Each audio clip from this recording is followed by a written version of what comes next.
So we are going to create a user, so you have to log in into the admin section. Admin section password is 1. When you open the screen, go to the masters and click on the create and delete user option. Here put any username. I create front office as username. I will give the password 123, confirm the password 123.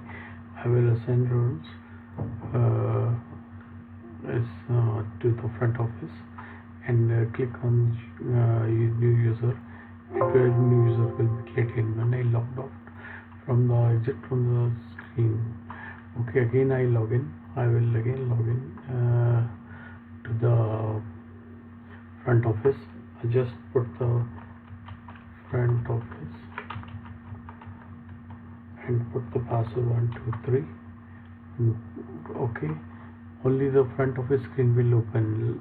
Just see the master things, the stock, accounting reports and everything will be closed.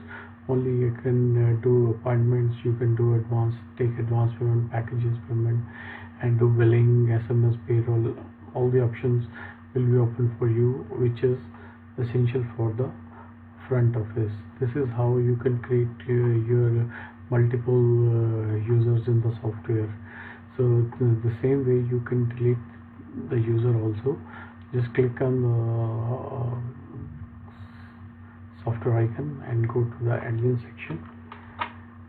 Through admin you can do the updation. You can just go to the create and delete user.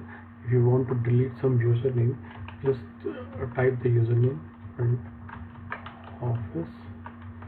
Okay, so click delete user, so a user will be deleted from the screen or from the software.